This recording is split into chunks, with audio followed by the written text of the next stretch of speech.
All right, we're going to get started here. Welcome, everyone. This is Trending Risk Management Concerns for Churches. My name is Gerald Sink. I'm the Director of Loss Control for the Insurance Board.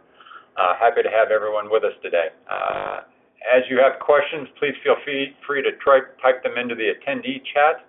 I can handle them as we go or at the end. It's really up to you guys how you want to, if you want to ask now or later. A little bit about who we are. We are a property and casualty insurance program serving the churches and related ministries of the Alliance of Baptists, Christian Church or Disciples of Christ, PCUSA, and the United Church of Christ. Our mission is to support and protect churches and church ministries by offering superior property and casualty risk and insurance management services.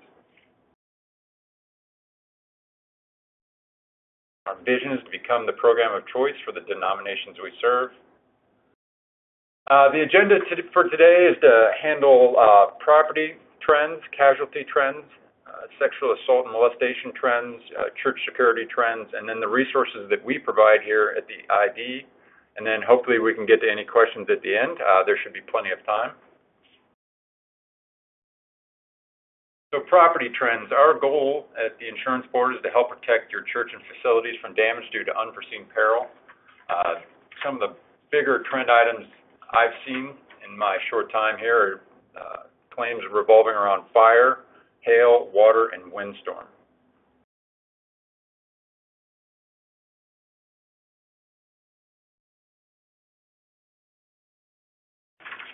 So for fire and smoke damage may not be as frequent or as often. It doesn't happen as often as some of the other causes of loss, but the severity and damage they cause can be quite significant.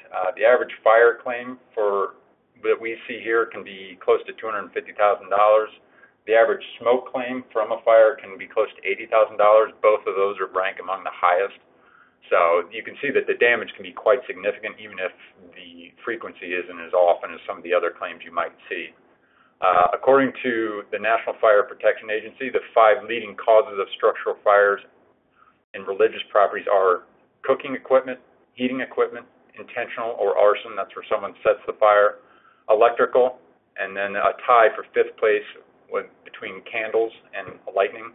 Lightning I'll handle a little later in the presentation, but we're going to look at each of these. For cooking equipment, a good example is the obvious, the stoves that accidentally set fire, but you can also have a piece of electrical equipment short, or if you don't keep the back of your refrigerator clean, that may be an ignition source as well. Heating equipment is obviously the boiler and any surrounding area there. You could also have fire damage related to any of the output areas where the heat could be coming out and cause a fire. We'll move on.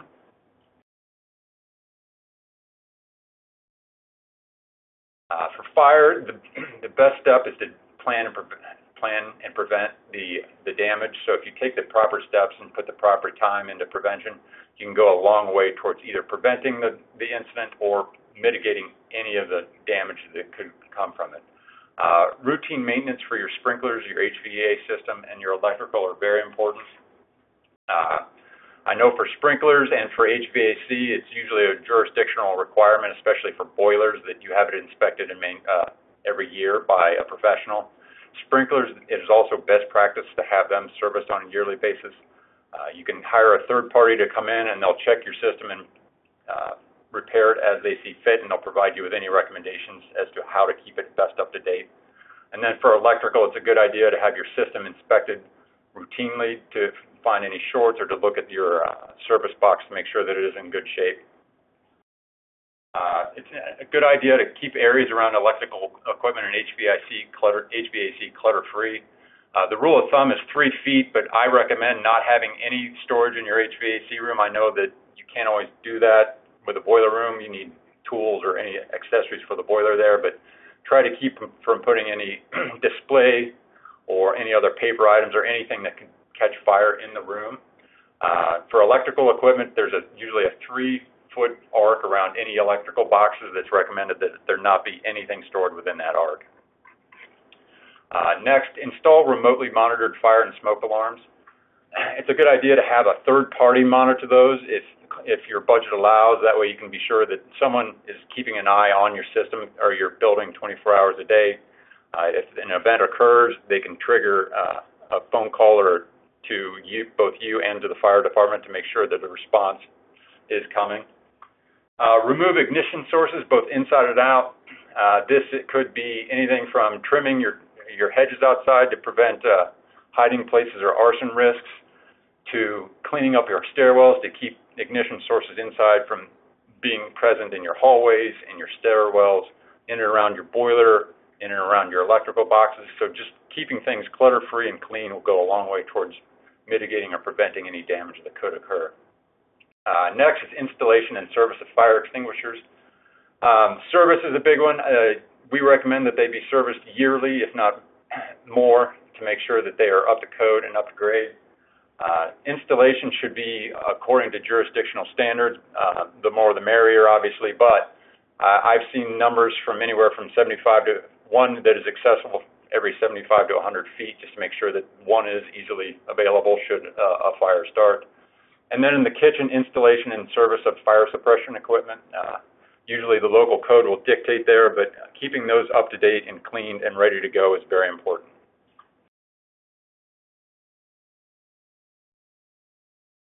Moving on, hail is a big one. It may not just be in the center states like we're all used to. Hail is responsible for 70% of the property damage incurred during thunderstorms, which is quite a bit. Last year, there were over 6,000 major hailstorms in the U.S. You can see on the map there, as I said, it's not just the plain states like we're used to. You can see it all over the East Coast and into the parts of the West as well.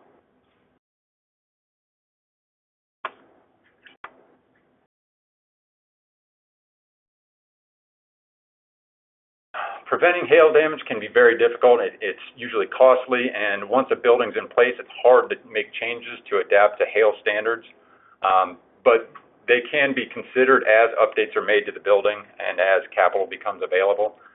When a new roof is installed, you can ask the roofer about impact-resistant materials. I know that there are several options there for both flat and pitched roofs.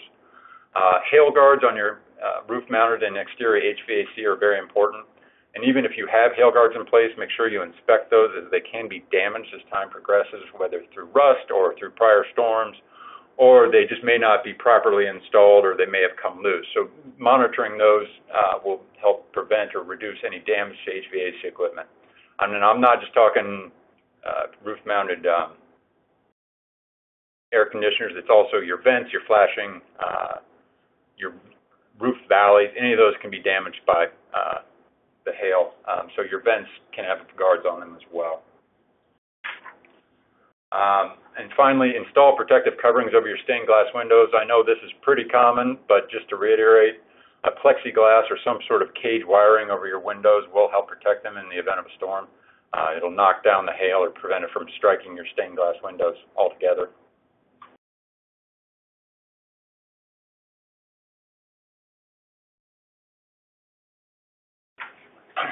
Water is up next. This is especially important given what's going on in Hawaii in the last month and what's coming to the Carolinas with Florence. Water-related damage can require significant repairs and can impact your usage of your facilities. There are 5 basic types of water sources. There's flood and deluge. This is where you have water running across the surface and it enters your building. You can have water intrusion due to exterior defect, cracks in your foundation, leaks in your roof, open spots in your roof, in your eaves. Any of those can allow water to come into the building and impact your facilities. Interior water plumbing is a source, whether it's a leak or a burst pipe or poorly maintained plumbing. Sewer backup is another that can impact certain churches and municipalities. And then surface water within the building can do damage, so we will get to those. And I should make note that 25% of all claims here are related to water in one form or another, so it is a pretty significant risk that churches face.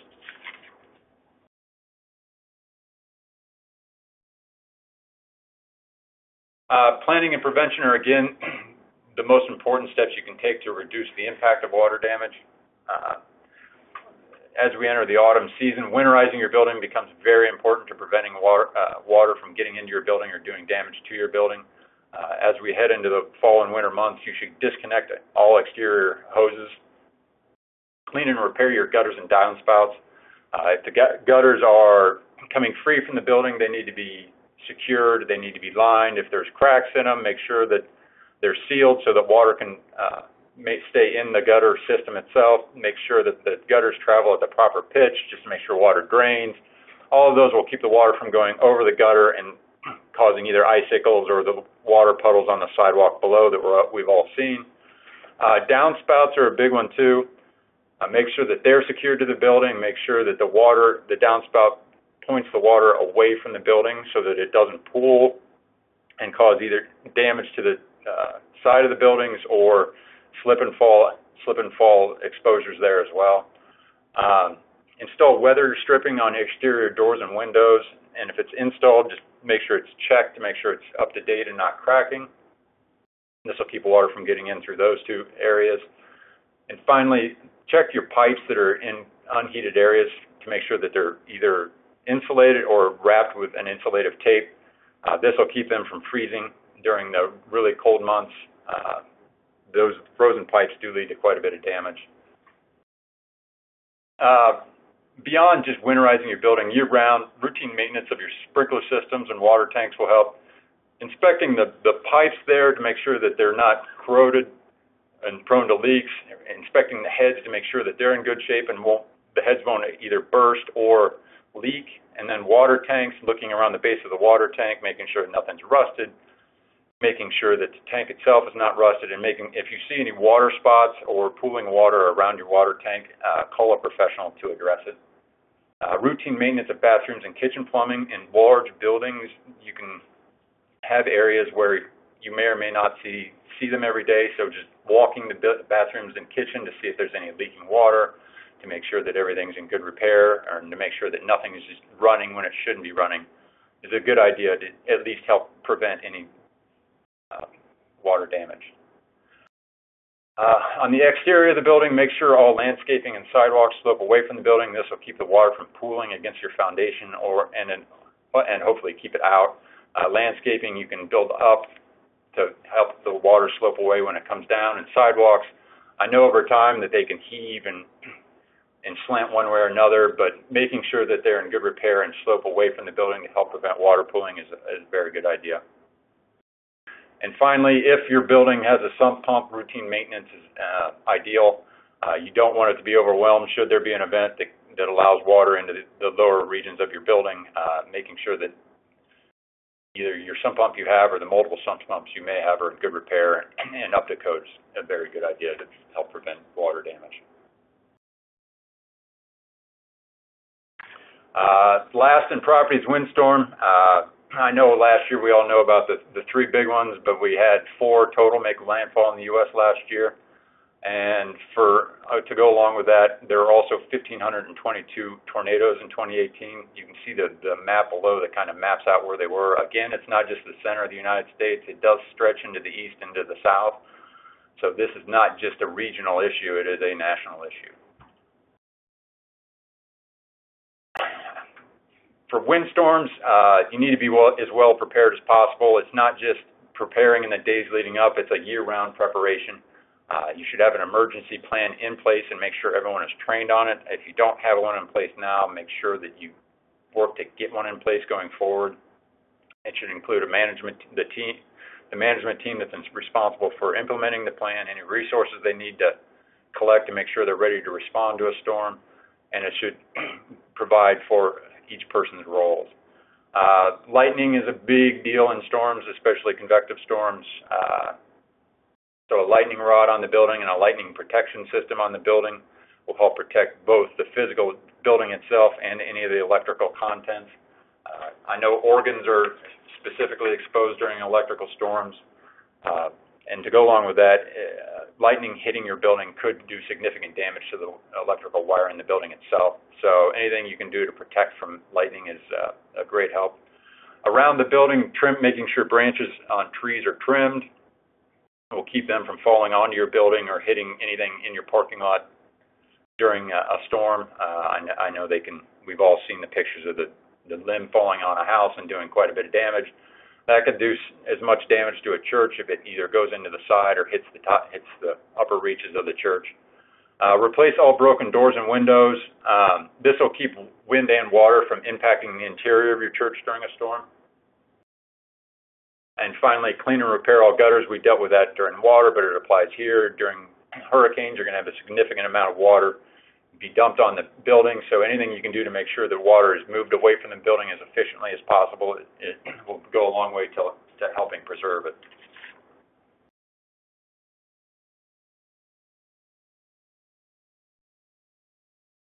Next, we'll go to casualty. The main source of liability claims that we see here are slips, trips, and falls. I think we're all familiar with what they are. And it's not just parishioners who are attending church that are filing claims. It's guests and invitees, whether it's parishioners bringing a guest to church or someone coming on property to visit the church and look at the facilities. We're also seeing volunteer activity. You have someone that volunteers that work in your yard or do repairs around the church. They have a fall or a slip, and then they file a claim. And then others are tenant employees and vendors are also making claims. So anything you can do to mitigate any damage or not damage, any risk that they could fall would go a long way towards preventing these claims.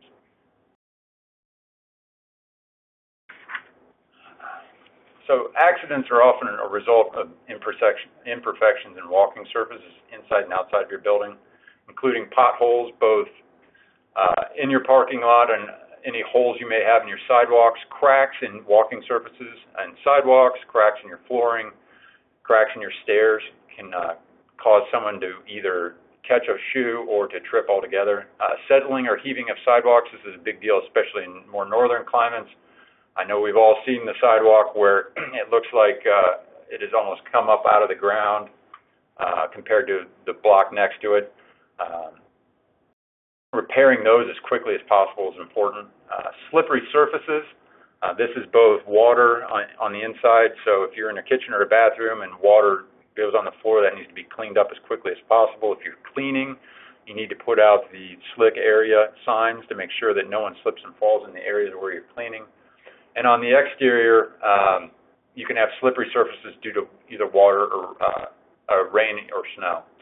Curb stops, we've all seen the curb stops in a parking field where they either get moved or they pop and then you see the rebar exposed.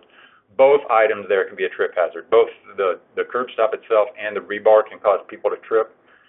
So monitoring those and making sure that they're repaired as needed is important.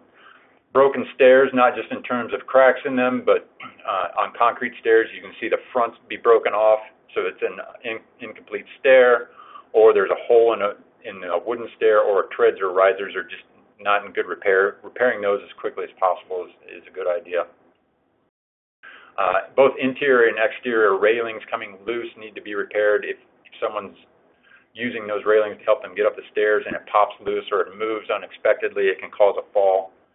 Ice and snow is a big one, especially in northern climates and some into the south where they're not as accustomed to handling it. But hiring a third party there to help remove that is a good idea. And some other conditions that are out there we'll deal with in a minute. So preventing and mitigating slips, trips, and falls.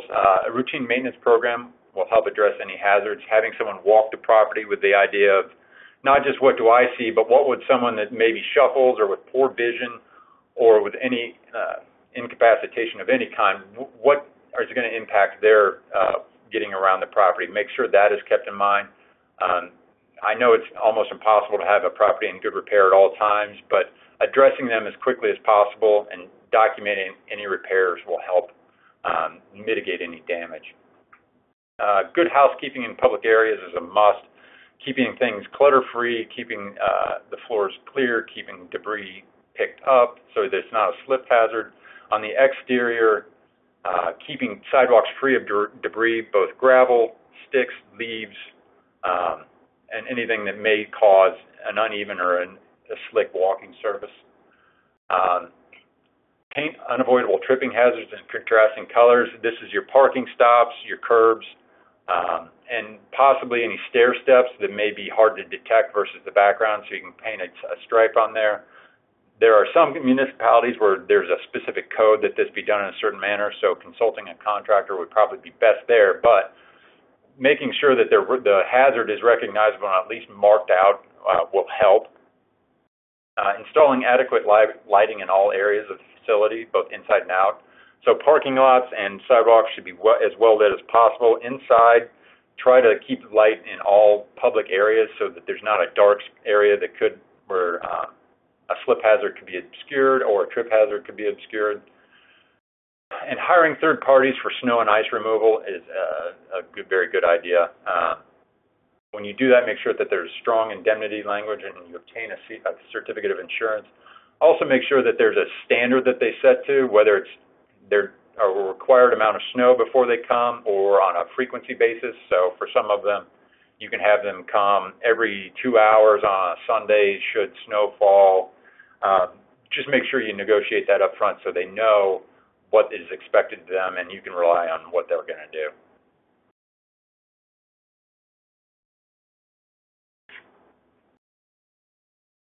Another big one for liability is risk transfer.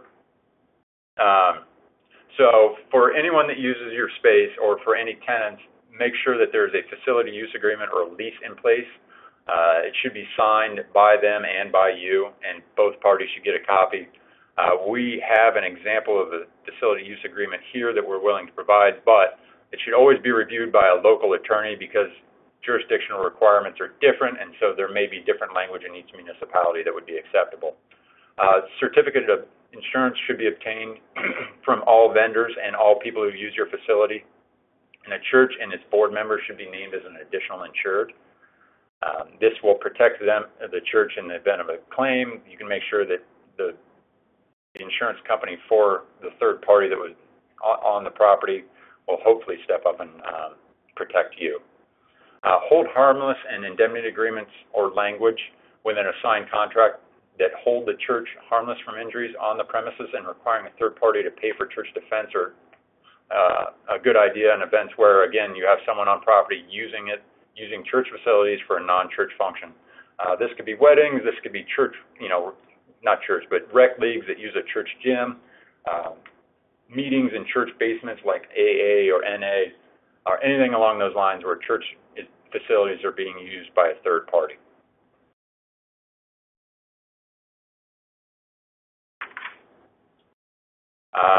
Next, we'll move on to sexual abuse and molestation. I know this is a pretty common topic on these slide decks, but it's for good reason. In 2017, sexual abuse of a child was the number one reason churches ended up in litigation. It was the second most common in 2016, and it's been in the top 2 for as long as I've been monitoring. So this is a recurring trend. I know we've all seen the news in the last month or so related to the Catholics. I know it's not as prevalent in the denominations that we serve, but you would just want to make sure that you can do everything you can to prevent these claims. The Me Too movement is also going to be an interesting trend now.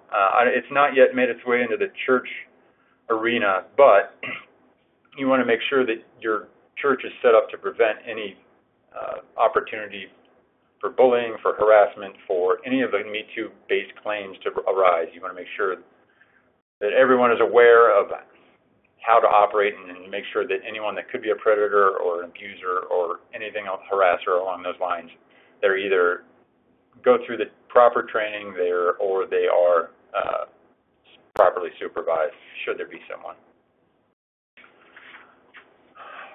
For sexual abuse prevention, written policies are the starting point. You should have a sexual abuse and misconduct policy in place. It should have requirements for who's on the board, who administers the policy.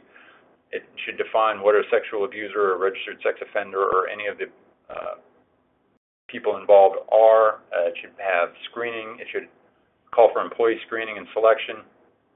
It should call for background checks. Training is a must, whether provided by the church itself or a third party. any training that can be provided that will go to help people know how to act and what to look for and how to identify a predator of any kind will go a long way towards protecting all those involved.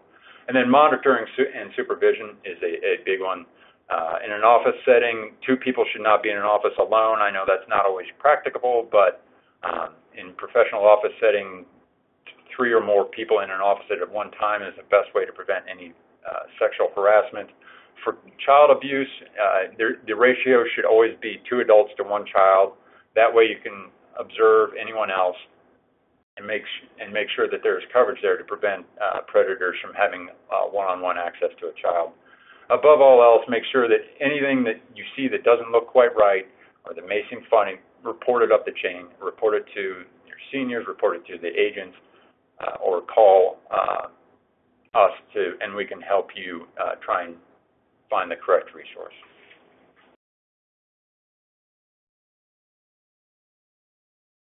Church security, I think we're all aware of the crime element that's out there, but the big one this year, and it seems to be the overarching theme in a lot of settings, is active shooter. It's not a comfortable situation, but it does need to be talked about. There's nothing that can be really done to prevent an active shooter situation once they're on site. The best thing to have is a plan in place to handle the situation and the response. A good starting place is to have an active shooter response plan that should identify both the preferred response, whether it's run, hide, fight, or any of its variants. That should be taught. That's generally accepted. To run if you hear the shots. If you can't run, to find a proper hiding place, and if at all else fails, to fight. And any of those 3 could be used. It's not linear. It's whatever is best in any current situation. If you don't have any of the options in place, or if you're working with youth, lockdown is usually suggested. That's finding a place to securely lock down, free of windows and out of the sight of any shooter. Along with your shooter response plan, you should put in training and exercises for your church staff and volunteers. The training and exercises should revolve around drills for active shooter response, whether that's practicing what you do in the event of an active shooter gaining access, or training around how to identify the warning signs for a potential active shooter, whether that's someone walking up to the church, being able to identify that person, or training that your employees and volunteers to kind of identify warning signs that may lead to an active shooter situation. There are several out there. I suggest going out and looking at the FEMA website that has an emergency response plan revolving around church operations. And finally, I would suggest a process for identifying and assessing threats, whether it's someone leaves a tip that such and such a person is aiming to make a threat against the church, or a phoned-in threat comes, or a Facebook threat. You need to have a process for identifying those threats and evaluating them, and either escalating them to the police or properly identifying a therapy that could be done. Whatever your solution is, you need a process for identifying the threats and moving them forward. All right, a little bit about the resources available from the insurance board. For property and liability loss control, we do have a library of information available on our website. You can go to www.insuranceboard.org and go to safety resources. It's up there at the top. We have resources available for the property, for your liability, around the youth ministry, around just church management, which involves HR policies, financial controls, and things like that. We also provide loss control surveys. I think several of you have probably seen ACS come to your property, but if you'd like to schedule them, please reach out to me and we can work on scheduling them to come out. And there are also appraisals available if you're not sure of the value of your church or of the value of any of the contents of your church. We have a company that is willing to come out and look at your church and provide a value. We do partner with Presidium to provide abuse resources. Through them, you can get discounted background checks. If you are a policyholder of the IB, the the background checks are further discounted through a subsidy. There's online training around abuse prevention, especially for children. The Armados online tool is available to all members, whether they buy their insurance through Insurance Board or not. There are several videos there that can be viewed by both the administrator for your church and through anyone that administrator assigns them to. So that is a great tool. The Know Your Score self-assessment tool is a good one. This is a process where through a survey you kind of walk through this checklist of what you have. Presidium provides a score and provides steps to help you improve that score. That score is confidential. We don't see it, but is in place to help you kind of move forward and better protect yourself and your congregants. And finally, there are policy and procedure templates there.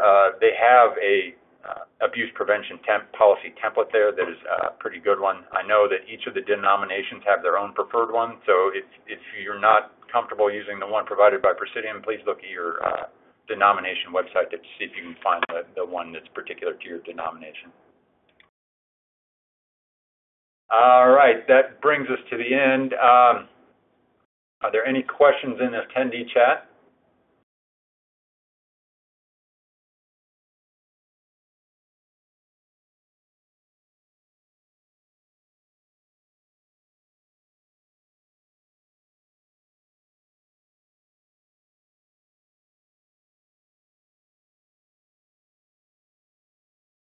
I'm going to stay on the line for a couple minutes if you guys want to type your questions out. If not, I thank everyone for attending. You can reach out to me directly, and I'm happy to answer any of your questions. You can also reach me through your agent. I'm also very willing to work with them. So please feel free to reach out.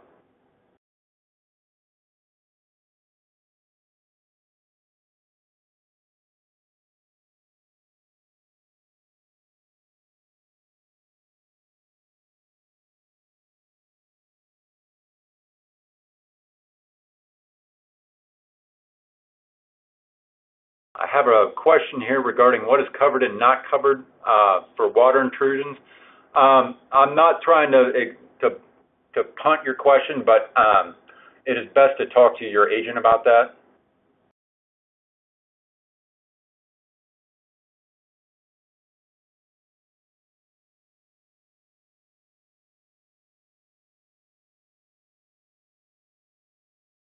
The Armados online training is, I have a question here asking what the cost of Armados training is. It is free. All you need to do is email me and we'll start the process to provide you training.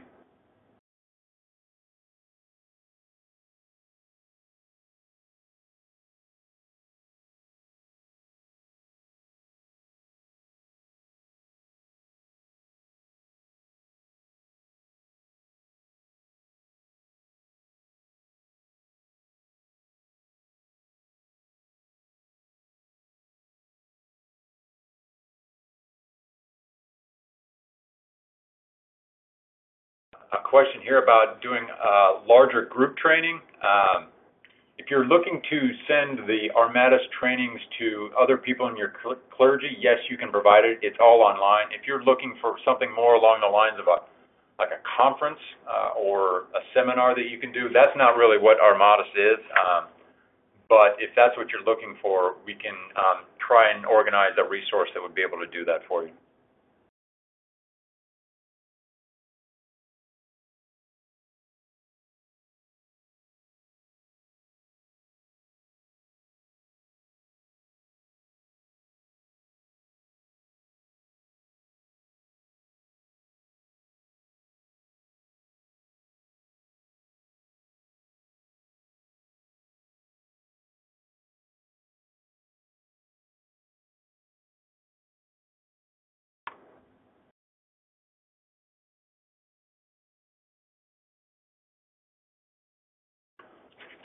All right, I think that's about it. Oh, here's another one. Do you have a list of preferred or ranked providers for fire alarm safety? Why don't you send me an email, gsync@insuranceboard.org, and I'll help you through that. Are you going to share your valuable checklist with us? I can certainly provide you with checklists for property management. If you send me an email, I'll be happy to send them along to you. Also, if you look on our website, there are loss control manuals for each of the 5 areas underneath safety resources. At the back of each of those chapters, there are checklists that will help you with property management.